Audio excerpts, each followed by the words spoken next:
6 o'clock, I'll call the meeting to order. And the first item of business is adoption of the agenda. Do I have a mover? Councillor Stewart. Moved by Stewart, seconded by Gregg, that the agenda be adopted as printed and circulated. Is there any discussion? All those in favor? Opposed? That is carried. Having adopted the agenda, are there any declarations of pecuniary interest and the general nature thereof? Not seeing any. Minutes of the business and minutes and business arising out of the minutes. Councillor Stewart. Moved by Stewart, seconded by Gregg, that the minutes from the May 7th, 2025 council meeting be adopted as printed and circulated. Is there any discussion? All those in favor? Opposed? That is carried. So next up is two public meetings. Do I have a motion to go into a public meeting and sit as Committee of Adjustment? Councillor Stewart. Moved by Stewart, seconded by Gregg, that the council meeting be adjourned at 6:01 p.m. for the purposes of holding a public meeting pursuant to the provisions of the Planning Act, and that council move into Committee of Adjustment for the purposes of hearing minor variance applications. Is there any discussion? All those in favor? Opposed? That is carried. And Planner McDonald, I'll turn it over to you for your report. Thank you, Mayor Ryan. Good evening to council, staff, and members of the public joining us here this evening. The first application before committee is application AO7-25, and this affects lands on the east side of 35th line. In this case, the applicants have applied for relief from two sections of the township zoning bylaw, both as they relate to MDS, which is the minimum distance separation. In this case, the applicant requires relief to A, establish a new replacement dairy barn, and secondly, they require it to establish a new manure storage tank. As outlined in the report, the two areas of relief are being sought due to the proximity of a neighboring type A land use, sensitive land use, which is a residential dwelling in close proximity to the farm. As a result of circulation, no comments or concerns were received by neighboring residents or agency staff. The township chief building official did provide comments, just confirming that while they don't have an issue with the proposed relief, they do require that a survey sketch be required as a condition of approval, should committee consider approving the application tonight. As far as assessing it based on the four tests of a minor variance, staff are supportive of it and do feel that it meets each of the four tests of a minor variance. In this case, this is an application which continues to be supportive of agricultural land use on a property which is zoned for agricultural purposes. We do recognize that the number of animals is nearly doubling based on the barn that was previously there and the barn which is to be the replacement. However, the proposed manure storage tank is actually viewed as an improvement from the previous manure storage system which was in place. To that end, we are supportive of the application here tonight, subject to the conditions that are outlined in the report. I'm happy to take any questions, and I would note that Wes Donker, the agent for the application, is also in attendance and would be happy to do the same. Thank you. Questions from the committee for the planner on the report? Not seeing any. Is the applicant here, and do they wish to speak to their application? No, I think everything's what Spencer said. Okay. Are there any members of the public here who wish to speak to the application? You come up to the desk, turn on the microphone there. And can I get you to just state your name? Sure. Okay. Yeah, Henry Hazeliger, actually the owner of the said property. Just one minor detail, the property, the adjacent property in question is, we also own that property as well, so it's just a sidebar, so whether it makes any difference or not. Okay. Oh, they can ask me, oh boy. Any questions from the committee? No. Now you can go. Are there any other members of the public here who wish to speak to the application? And nobody online, I think, right? All right, thank you. Do I have a motion? Councillor Stewart. Moved by Stewart, seconded by Grigg, that the Township of Zorra Committee of Adjustment approve application AO7-25 submitted by Wesley Donker for lands described as West Half Lot 6, Concession 4, subject to WZ 12746 West Zorra, municipally known as 355320 35th line in the Township of Zorra as it relates to 1. Relief from section 7.2.1, minimum distance separation requirements for livestock barns and structures to reduce the minimum distance separation requirement to the nearest type A land use, residential dwelling located at 743906 Road 74 from 201 meters, 661 feet to 160 meters, 525 feet to facilitate the construction of a new replacement livestock dairy barn. 2, relief from section 7.2.2, minimum distance separation requirements for manure storage structures to reduce the minimum distance separation requirements to the nearest type A land use residential dwelling located at 743906 Road 74 from 281 meters, 923 feet to 160 meters, 525 feet to facilitate the construction of a new manure pit to service the proposed replacement livestock dairy barn. Subject to the following conditions. I, that the relief granted by the committee regarding application AO7-25 shall apply to a new livestock barn and manure storage facility at an approximate location as illustrated on Plate 3 of Report Number 2025-154 to the satisfaction of the Township of Zorra. I, that a survey sketch be provided to the satisfaction of the Township Building Department confirming the measurements from the barn to the nearest neighboring dwelling. Is there any discussion? I'm certainly supportive of this. I think the report makes it clear it's certainly a totally reasonable minor variance, I think, and again, like, this is why we have an agricultural reserve, so that we can do these things, and the MDSs aren't onerous on people. So I think this is easily supportable as the report makes clear. Anyone else before I call the question? Councillor Mitchell. Just want to congratulate the applicants for their efforts, and all the best. Everybody I ever talked to about a building project of this is going to have some stresses ahead, so good luck in the next few months. Anyone else? All those in favor? Opposed? That is carried. So just follow up with Mike Hughes, who I'm sure you know, and he'll make sure you're good with respect to timelines and everything, okay? Thanks. And next up, Spencer, I'll turn it over to you again. Thank you, Mayor Ryan. The next application before the committee is AO8-25, and the subject lands in this case are located at 10 Victoria Street in the village of Harrington. In this instance, the applicant has applied for relief from 2 sections of the township zoning bylaw. The first, as it relates to the general provisions that speaks to accessory structures and the permitted location for said structures. And the second, as it relates to the minimum required front yard depth, which typically the zoning bylaw requires a 10-meter setback, whereas the applicant is proposing a setback of approximately 1.8 meters, as outlined in the report. In this instance, the application is coming before committee as a result of the building department noticing that a permit was applied for. However, relief was not granted, so the application is therefore looking for the relief tonight. The structure outlined in the report does exist on the property presently. The applicant is here to speak later tonight about the structure itself and how it got there. However, the application itself is viewed from the standpoint of, is it appropriate to place an accessory structure within a required front yard? The township does vary that specific requirement from time to time. But secondly, what is the appropriate front yard depth that we should require? The zoning bylaw does require a 10-meter setback. However, the biggest thing we look at when we're considering deviations from that is ensuring that off-street parking can be accommodated. That is the main criteria. So we look to ensure that a vehicle can be accommodated on the personal property rather than on the municipal right-of-way.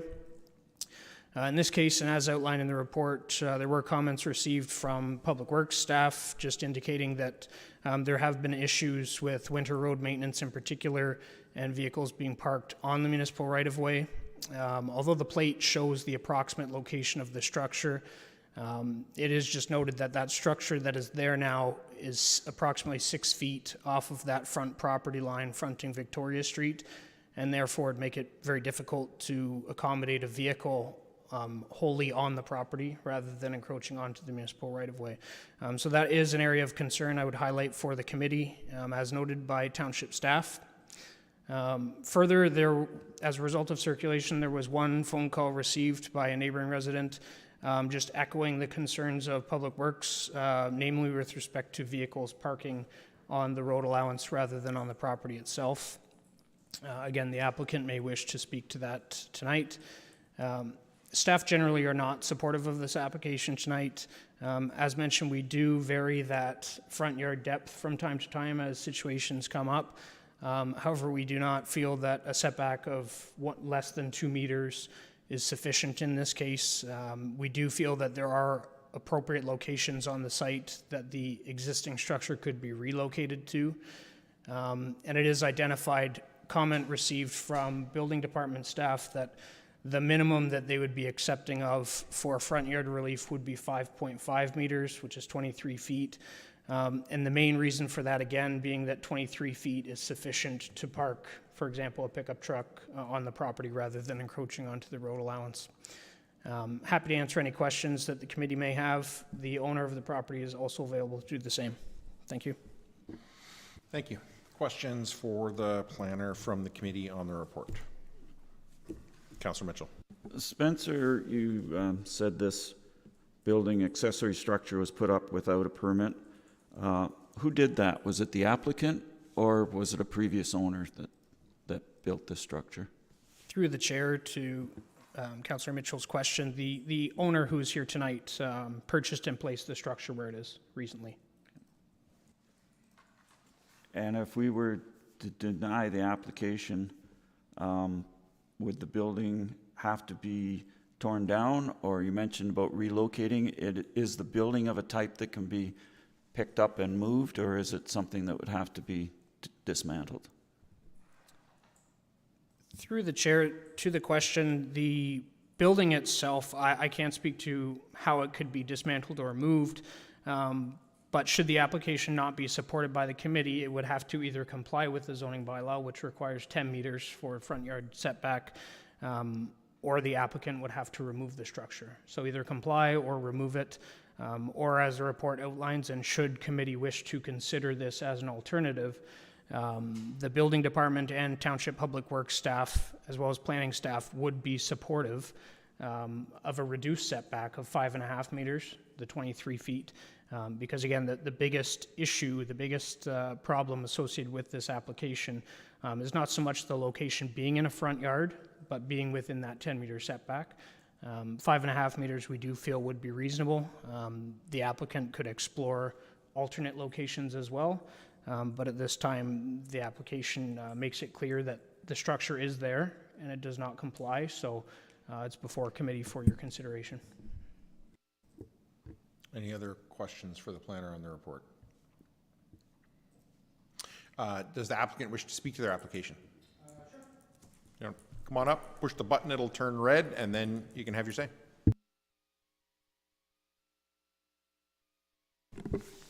Okay.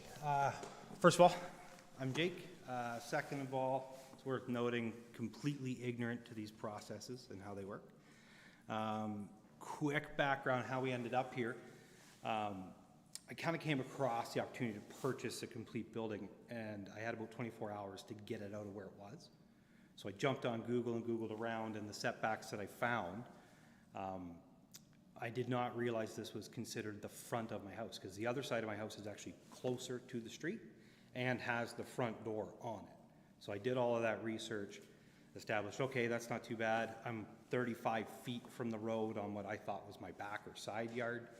I didn't think I'd be running into any problems, so I pulled the trigger on the purchase on the Saturday. By the time I had got it delivered and measured everything up and did the application and sent it in to Spencer, he pointed out that it was the front yard, which is still befuddling to me, but it is, so we can't do anything about that. We can't go backwards. It's just the pickle that I'm in, and if it gets denied, I'm out, you know, $24,000, and I gotta figure it out from there. But other locations on the property are very difficult. The drainage, there's multiple different things that are not as it was supposed to be when I purchased the house. I've got a gray water drainage on one side. I was taking out some trees last year, and I've got a different drainage going out the back. To entertain other locations, I'll be doing exploratory digs and making sure I'm not causing even more expense for myself here. But certainly when it was purchased, again, on a bit of a whim, I thought I was doing the right thing, but that doesn't appear to be the case, so not much we can do now. And that's pretty much it. Any questions for the applicant from the committee? Deputy Mayor. Thank you for providing a bit of that backstory. In terms of, so you've sort of mentioned about the drainage concern and relocating on the property not being viable from your perspective. But just in relation to the report and the comments from our staff around a reduction in that setback, but not to the full extent of where it is now. If that were to be considered by council, by Committee of Adjustment today, would that be of interest to you to circle back and re-explore that through the drainage perspective, or is that not viable at all? Certainly possible. I'd really have to look at, I only got the report this morning around 11 o'clock. So I haven't had a lot of time to dig through it. There were some comments about parking that certainly can be easily rectified that I'm not concerned about going forward. But yeah, I haven't had a lot of time to dig into it. So if I had a chance, maybe I could definitely do that. Any other questions? Councillor Stewart? Well, it's building off of Councillor Mitchell's question, but it is, it's not on a foundation, correct? So it is relocatable in a sense, or what's the construction? I did have the immediate area there dug out and about $3,500 worth of groundwork done to make it viable. So I'd have to get that done again. But Anyone else? Deputy Mayor. At the end of my last question, you had mentioned something and I didn't quite hear it. Did you say that that in the report there was something about parking and you hadn't fully got through it, and you thought that there was something you could do to mitigate parking?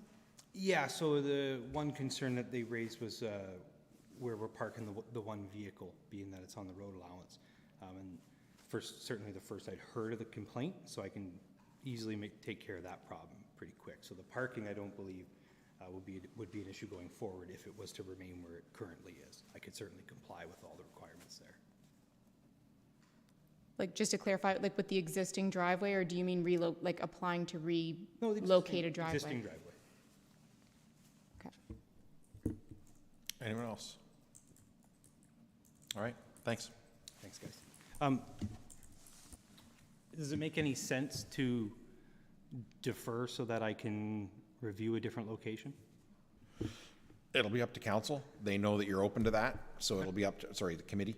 It'll be up to them if they want to consider what they want to do with the application at all. The options I would suggest to them and to you that are available to them are to approve the application you've submitted, not approve it as planning staff have recommended per our policies, or do something else with it, which could be to defer or approve some other minor variance or something. It's up to them what they want to decide to do with it. Them, including me, to be clear.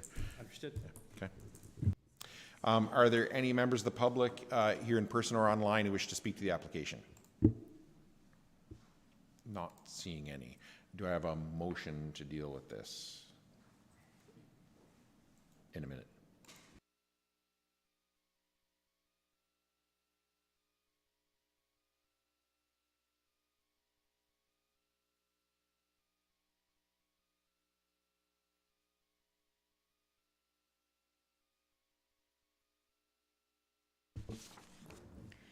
Moved by myself, seconded by Kevin Stewart, that the Township of Zorra Committee of Adjustment defer application AO8-25 submitted by Jake Bennett for lands described as Plan 87, Block G, Lots 10 and A, Zorra, and are municipally known as 10 Victoria Street in the Township of Zorra, as it relates to relief from section 5.1.1.3, table 5.1.1.3, accessory use provisions to permit a residential accessory building within the required front yard.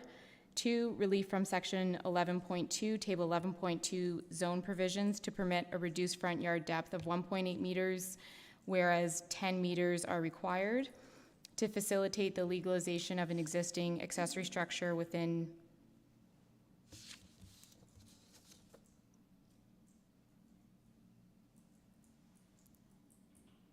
facilitate still or consider? To facilitate the legalization of an existing accessory structure within the required front yard in the residential type 1 R1 zone in the Township of Zorra. As the mover, do you wish to speak to that? Yeah, so I was prepared to support the 5.5 meter setback, but not the 1.8. But hearing from the applicant that is potentially raising additional concerns and that they have other options that they'd like to explore, this process is complicated, and I understand for those that don't engage with it all the time that it's maybe difficult to navigate. So if the applicant would like some more time to speak with staff and see if there are other viable options, I'm happy to defer it. It's the fastest way to move this forward and hopefully respectful of the applicant's resources. But I was not interested or willing to support the application as presented today, so I will support to defer. Councillor Stewart is the seconder. Anyone else? Councillor Yeah, I'll support the motion to defer as well. There's a reason we have the rules that we're looking at now, and the reason that the system is set up, that people have to follow these rules, and in this case it's different than most situations where a building has already been placed where it's not supposed to be placed, whether that was done on purpose or unknowingly of the rules that applied. I'm not prepared to make such a large exception to the rules as they're outlined based on the concerns that come from Public Works on the impact on parking and winter maintenance. So I think the reasonable thing to do, the applicant has mentioned a possible deferral to look at other options. So I'd support that. That's the best thing to do. Anyone else? Spencer. Thank you. I would just ask that the wording of the resolution include specifically to assess alternate locations for the structure. I can't remember exactly verbatim what was outlined, but I know it said to, recognize an existing accessory structure, but the purpose of the deferral is to specifically assess this feasibility and suitability of alternative locations. So I just want to make sure there's some wording included with that deferral, should it be deferred. So I'll ask the committee to think about that, because what is on the motion that is on the floor now is simply to, instead of not approve, it says defer. Other than that, it's exactly what's written there on the screen. So I'll leave that to committee adjustment to consider that input from the planner and see what you want to do with that. I do have a question. If council, for you, if council was to, committee of adjustment was to defer this today, what would the process be then? Would be, there would be potential then for another meeting or meetings between yourself and the applicant to try to come to some kind of resolution that would, I suppose in theory, result in a positive planning recommendation? That's correct. So the purpose behind a deferral in this case, it would allow the applicant an opportunity to work with planning staff and perhaps public works staff additionally to satisfy some of the concerns. And as the applicant noted, there are some constraints on the property. There are only so many alternative locations that could be assessed, but he did make reference to some exploratory digging work and some other things to take a look at and consider. So I think the deferral just allows him an opportunity to have some additional time to consider that as an option, knowing that If the alternative is to keep it where it is, staff will not be supportive of that. I have another question then. When was the report sent to the applicant? Typically, the report is sent to the applicant shortly after the agenda is released, so generally it would be Thursday of last week. I did contact the applicant by phone this morning to discuss the report, and he mentioned to me that he had not received it, so I sent it immediately and we discussed it, but generally it would be sent to the applicant at the same time that the agenda is released to council. Okay. Anyone else? So the motion that is on the floor is basically as is written there on the screen, except where it says not approve, it says defer. Anybody want to do anything different with that? All right, Councillor Mitchell? I'll put it back to the movers of the motion to, if they want to add anything based on what Spencer said. I think it's certainly, his comments are certainly worth considering.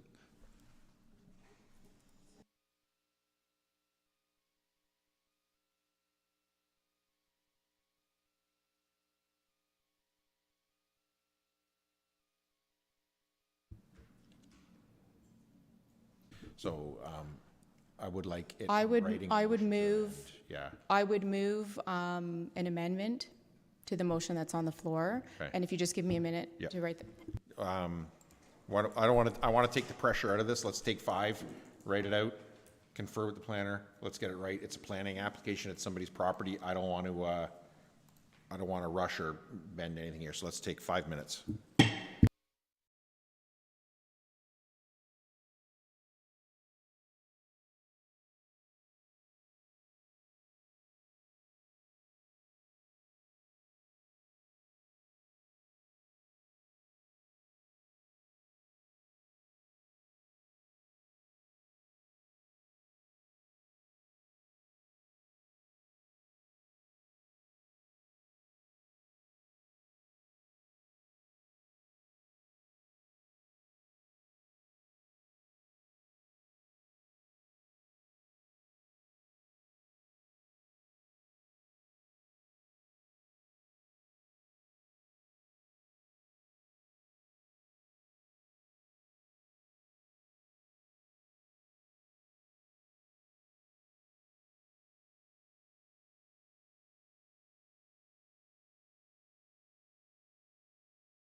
6:32, and we're back from break. Do I have a motion to amend?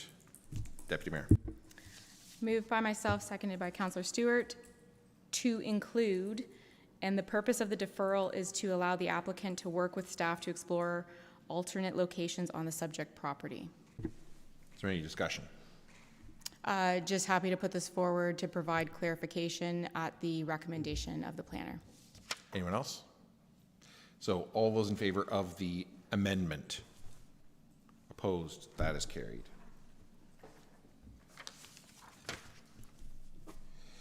And now the amended motion is moved by Greg, seconded by Stewart, that the Township of Zorra Committee of Adjustment defer application AO5-25 submitted by Jake Bennett for lands described as Plan 87 Block G lots 10 and A, Zorra, and are municipally known as 10 Victoria Street in the Township of Zorra as it relates to 1. Relief from Section 5.1.1.3, Table 5.1.1.3, accessory use provisions to permit a residential or accessory building within the required front yard. 2. Relief from Section 11.2, Table 11.2, zone provisions to permit a reduced front yard depth of 1.8 meters, 6 feet, whereas 10 meters, 32 feet are required, to facilitate the legalization of an existing accessory structure within the required front yard in the residential Type 1 R1 zone in the Township of Zorra to include, and the purpose of the deferral is to allow the applicant to work with staff to explore alternate locations on the subject property. Is there any discussion? All those in favor? Opposed? That is carried. So basically, Committee of Adjustment has deferred it, as it says, to allow the applicant to work with staff to explore alternate locations on the subject property. So there you go. All right. All right, and delegations, 7A, 6:10 p.m., Kelly Elliott, Association of Ontario Road Supervisors, 2025 AORS Municipal Public Works Trade Show. Oh, sorry, motion to come out of, thank you.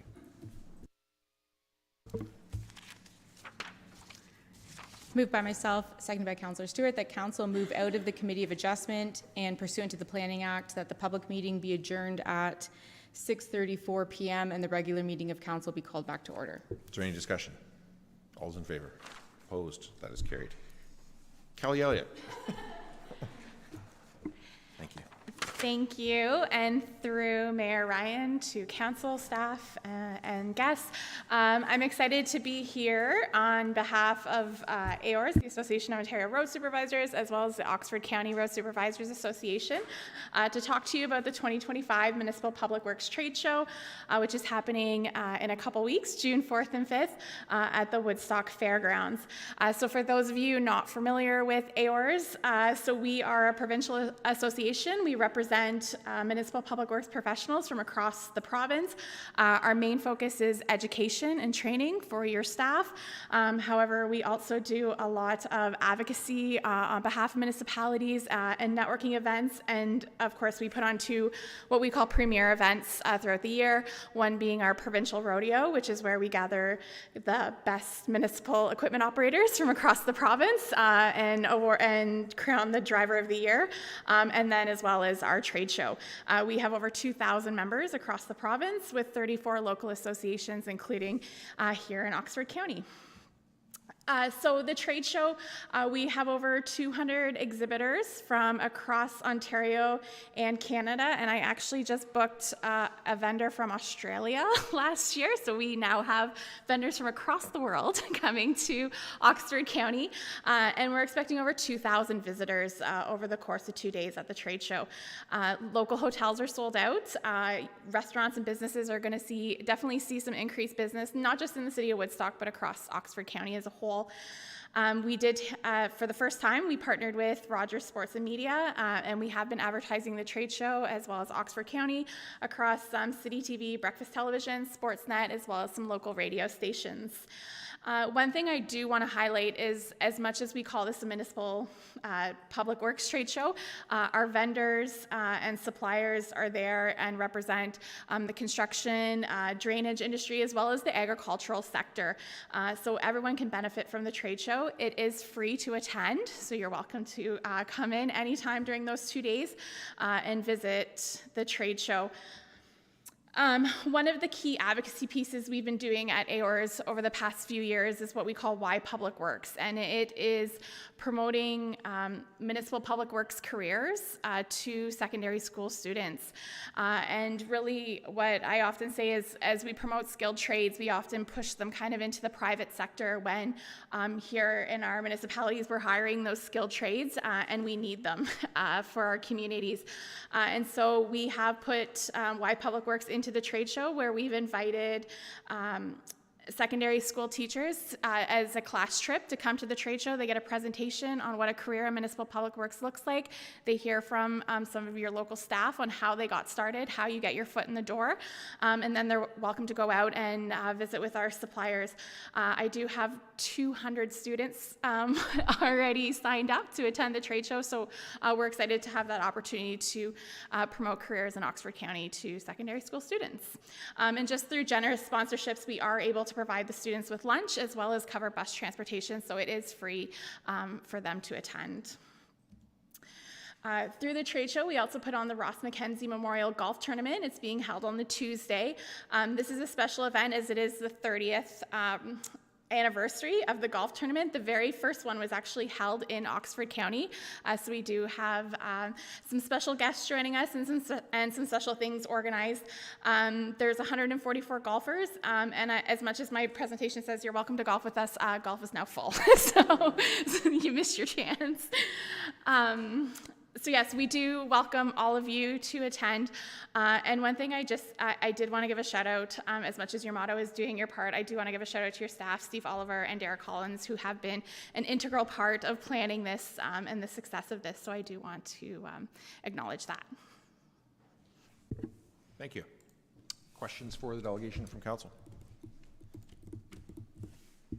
Deputy Mayor. I don't have a question, but I do have a comment. So I just wanted to thank the delegate for coming forward and bringing us this information. We've heard that this was coming through our staff and have been very supportive.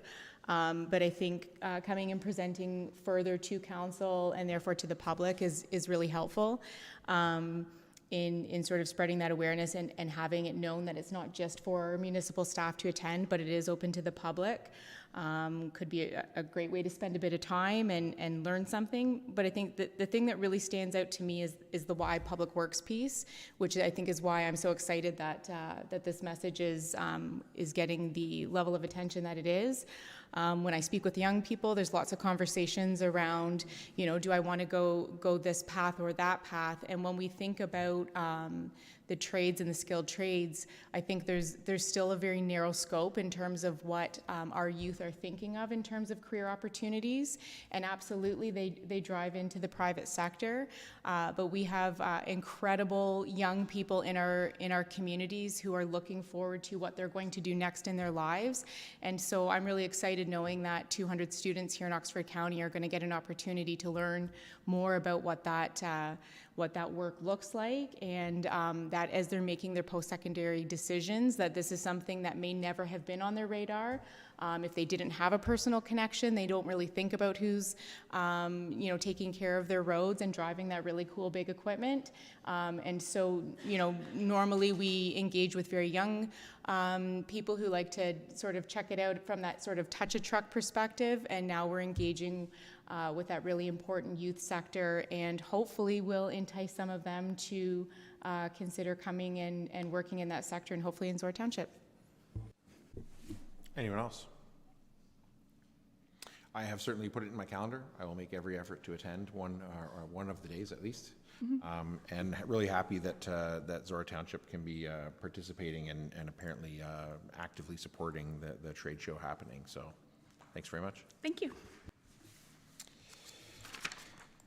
And next is correspondence requiring direction 10A.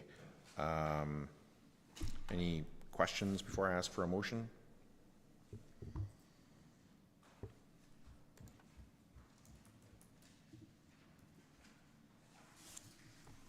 No?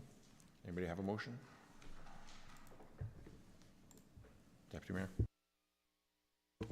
Moved by myself, seconded by Councillor Stewart, that item 10A be received and filed for information purposes only.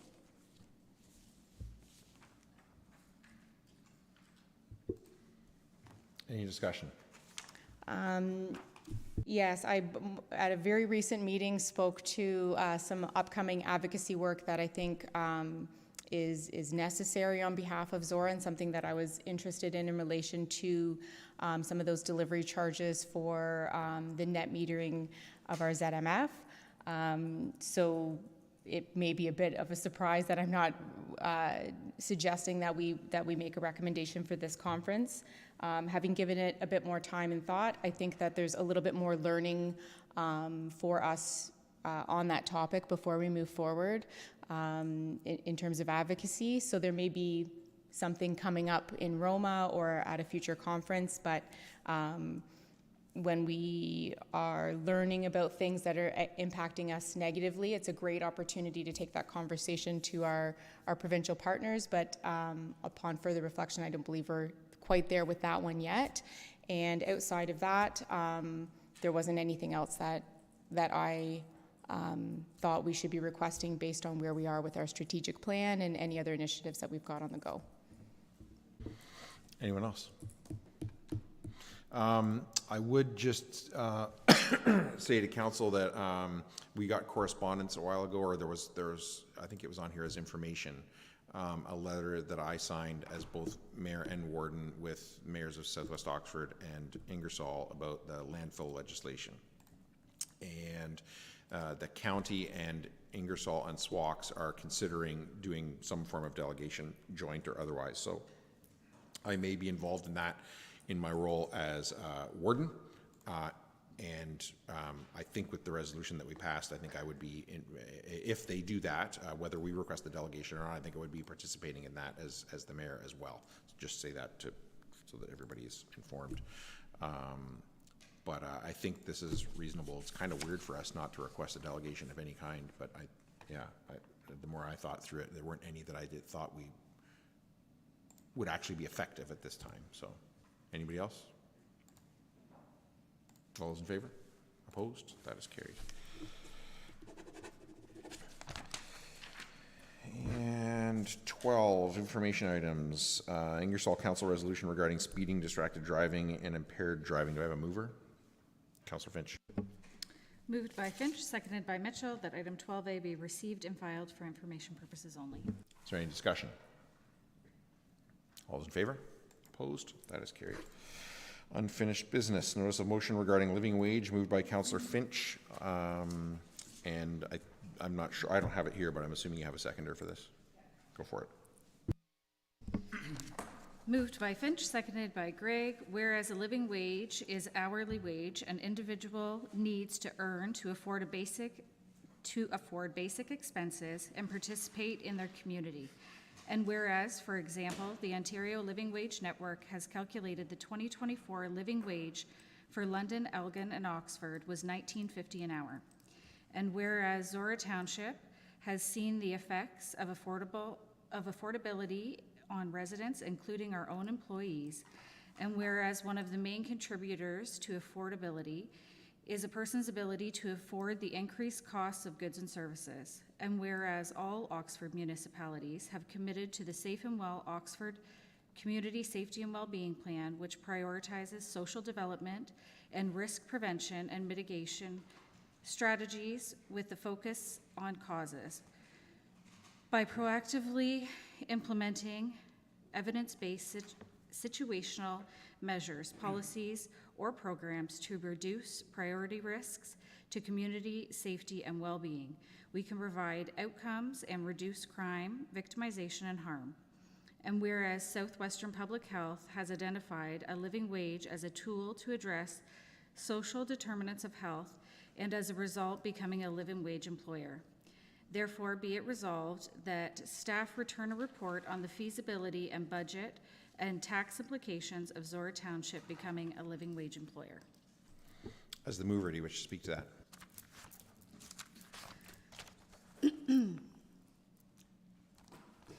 A living wage is not the same as minimum wage, which is the legislated minimum all employers must pay and is set by the provincial government. And that is currently $17.20 an hour. In October this year, it is increasing to $17.60. The living wage reflects what people need to earn to cover their actual costs of living in their community. The living wage draws on community-specific data to determine the expenses to a family. As we know, when someone is working for minimum wage, they often face impossible choices: buying food or heating their house, feeding their children or paying rent. Although I do think the township pays well, we can't be ignorant to people's reality. When facing these choices, they often wind up with physical, mental, and emotional stressors that in turn affect their work life. Making a living wage can reduce these stressors. When someone is making a living wage, they feel appreciated and in turn have a better work ethic. Offering a living wage can also help to attract and retain employees. If this motion is passed, I look forward to the report, as I feel being a certified living wage employer is an important step in being proactive and showing we are committed to the safe and well-being plan and set a precedent I can only hope other Oxford employees follow. Looking forward to the report. Deputy Mayor is the seconder. I just want to thank Councillor Finch for bringing this forward.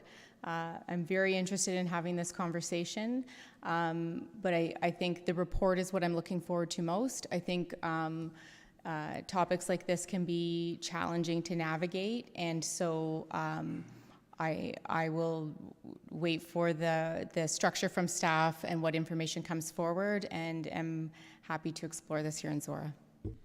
Anyone else? Councillor Mitchell. I do not support the motion for two reasons.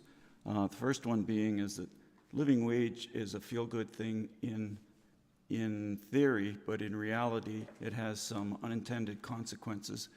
If an employer is mandated that they have to raise the pay level of their least trained, educated, and experienced workers to a level that meets the living wage, in order to maintain pay equity with their employees, they also have to raise the pay level for their medium-skilled and their high-skilled workers.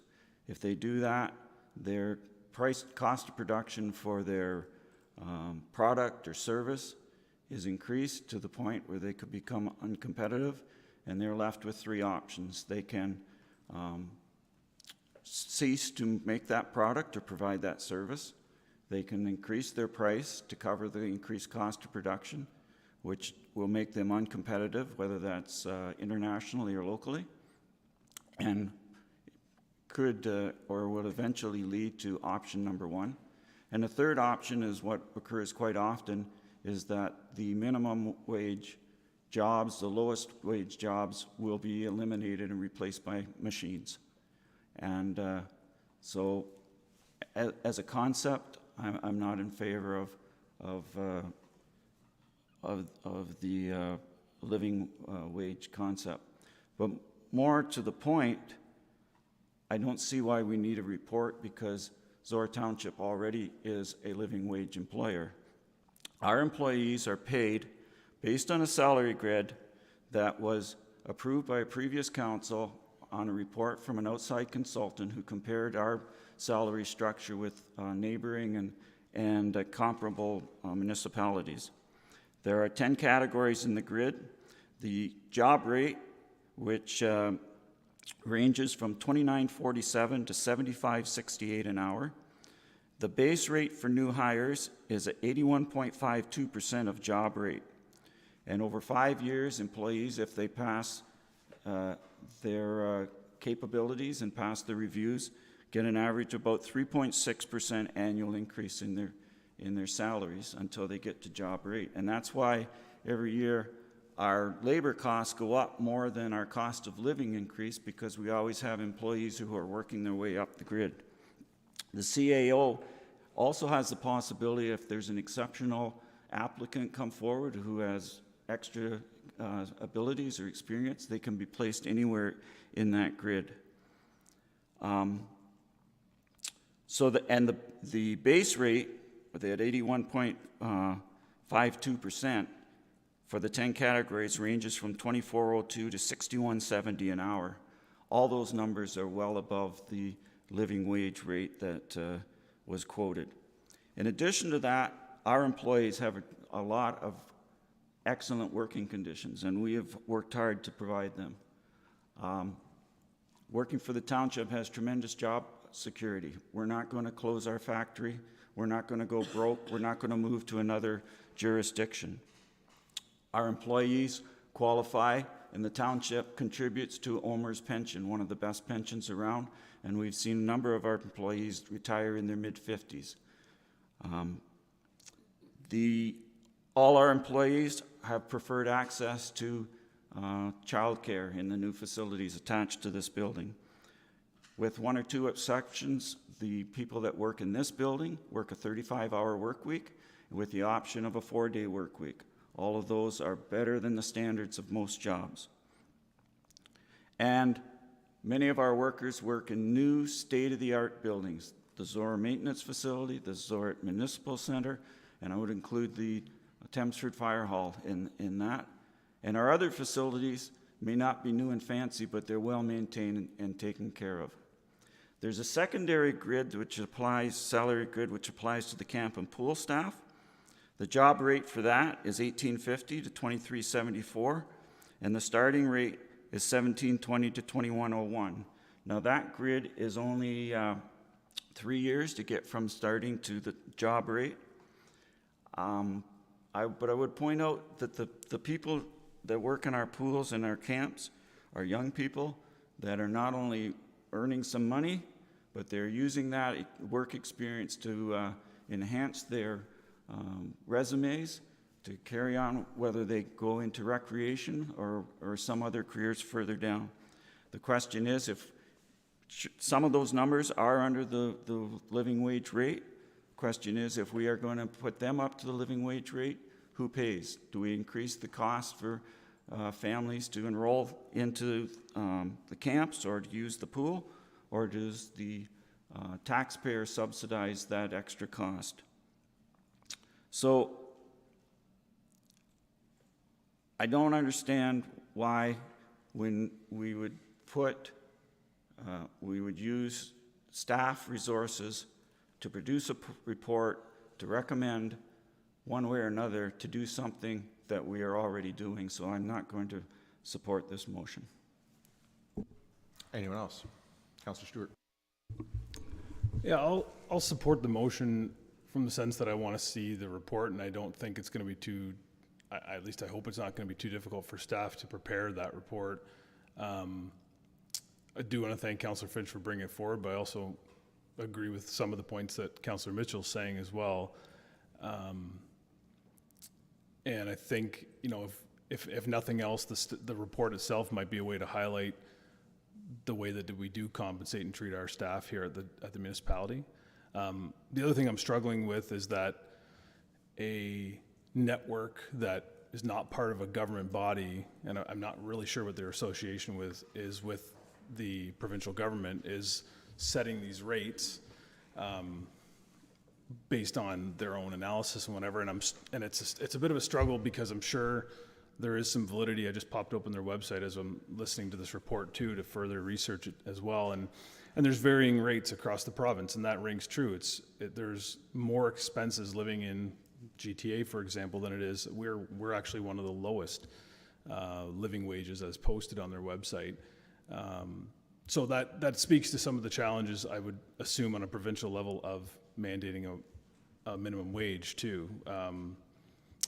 So I can understand why there may be some drive to change that, especially when there's such a massive deviation between what at least this organization calculates as a living wage as opposed to what minimum wage is. So I'm supportive, and I'd like to see the report, and I think if nothing else, like I said, it'll highlight the way we treat our staff. Yeah, I want to thank Councillor Finch for bringing this forward. I will be supporting it. I think, though, I agree with almost every single point that Councillor Mitchell made, though. But I think that cuts both ways in that if we're already paying our employees well, then this will be a pretty simple report for staff. Feasibility will be easy. Budget and tax implications will be negligible, and then it is nothing other than basically a window sticker that says we already are a living wage employer. But if it's not, then I would like to, if it's not that simple or easy, then I would like to see, you know, what is the implications of that. But even if there are implications, and the question I think is a good one, who pays? I think the reality is we pay through our taxes either way. Our residents pay. We either pay, and we know this from at least I do from my time on the Safe and Well Oxford Steering Committee and Southwestern Public Health, then that people not earning enough money is a contributor to so many other factors that we then end up paying for, you know, police, ambulance, fire, housing, ODSB, et cetera, et cetera, et cetera. So I think, you know, ideally, I would like municipal government to not be in any of those businesses and not have to, you know, tax people to administer help to people. I would rather they were in a place where they could just earn enough money where they could, you know, buy their own groceries and not have to go to a food bank that we were asked to support at the last council meeting, or pay their own rent and not have the county provide housing for them. And I think if we can commit to being a living wage employer, and again, if we already are, then so much the better and quicker and easier. But if we're not, I think if we contribute to closing that gap, we're surely inching closer to government not having to contribute as much to people doing that, because people would just be earning a wage that they could live on. I personally struggle with paying someone a wage to do a job that is not enough money for them to live on. Notwithstanding, there's always going to be a gray area, and you know, how do you measure it? How do you define it? Et cetera, et cetera, et cetera. But I think the resolution, or the proposed motion here, says report on the feasibility, budget, and tax implications. And then if council decides that any of those are not good enough, then it doesn't proceed with it. But I think, you know, based on the comments that Councillor Mitchell made, probably most of the work is there, and we'll get a report and council can decide. So I will be supporting it. Deputy Mayor. Just from listening to the comments of council, I just have a couple questions for staff, if possible, prior to vote. So my first question is, as I'm listening to some discussion here, and I think I'm interested in supporting this motion because I would like some context from a report so that we can have some constructive discussion. We're clearly having some different understandings of the term living wage employer, because the motion is that we are not, and Councillor Mitchell is stating that we are. Is the motion as written clear enough for staff to understand what it is that's being asked for in terms of a report, is question one. And question two, based on how this is currently written, is there any kind of indication of time that something like this would take to come up with? Is this substantial work, or is this something that should be reasonably able to prepare for council?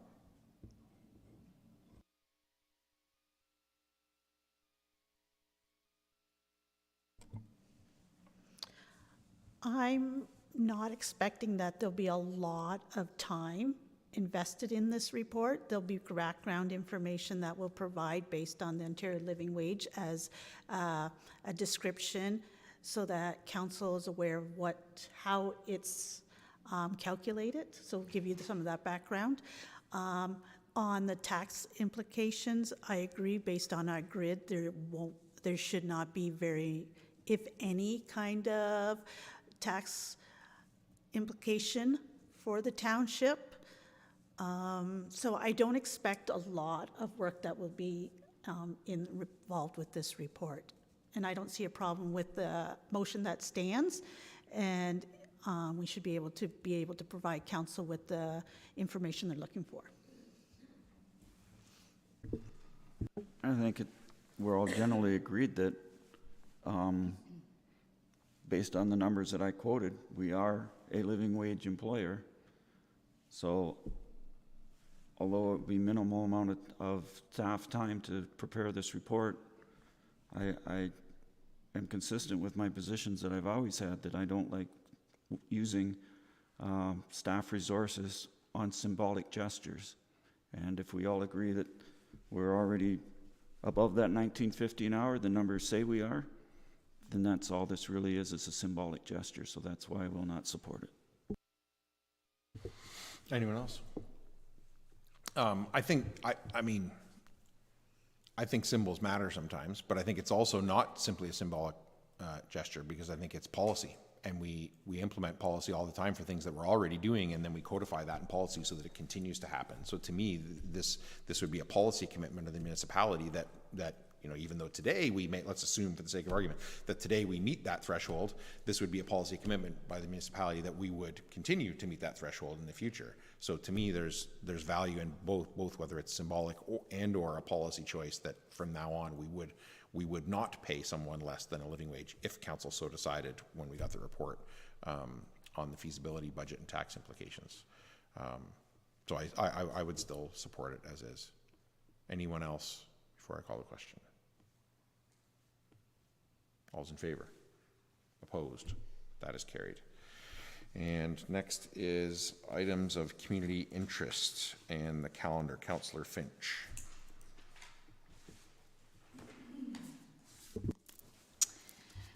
May 31st, Embro Highland Fastball Bottle Drive at Matheson Park from 9 to 12. On May 31st, the Embro Zorra Agricultural Society is doing their 5K, 10K walk and run at starting at 9:30 in the morning. You can get more information on their Facebook page. And May 29th, the Zorra Home and School Association invites family and friends to Zorra Highland Park from 5 to 8 for a family fun night with a live and silent auction, vendors, food truck, and touch a truck. Anyone else? I think, yeah, Councillor Stewart. Sunday, May 25th, Beachville District Museum Community Car Show, 11 to 4. And I think on Saturday, May 31st, is the Beachville baseball anniversary thing, right? I think 11 to 4 is what I have. Okay. Anyone else? Not seeing any. Closed meeting session. I have a motion to go into closed. Councillor Mitchell. Moved by Councillor Mitchell, seconded by Councillor Finch. The council move into closed meeting session at 7:04 p.m. pursuant to section 239.2 B, personnel matters about an identifiable individual, including municipal or local board employees. Is there any discussion? All those in favor? Opposed? That is carried, and we're in closed.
We are back from closed at 7:19.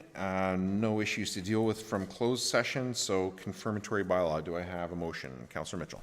Moved by Councillor Mitchell, seconded by Councillor Finch, that bylaw 21-25, being a bylaw to confirm the proceedings of council held May 21st, 2025, be read a first, second, and third time this May 21st, 2025, and further that the mayor and clerk are hereby authorized to sign the same and affix the corporation seal thereto. Is there any discussion?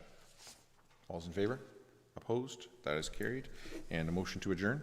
Moved by Councillor Mitchell, seconded by Councillor Finch, that this session of council be adjourned and herewith closed at 7:20 p.m. And the next meeting of council be called for June 4th, 2025 at 9:30 a.m. in the council chambers at the Zorra Municipal Center. Is there any discussion? All those in favor? Opposed? That is carried. We are adjourned.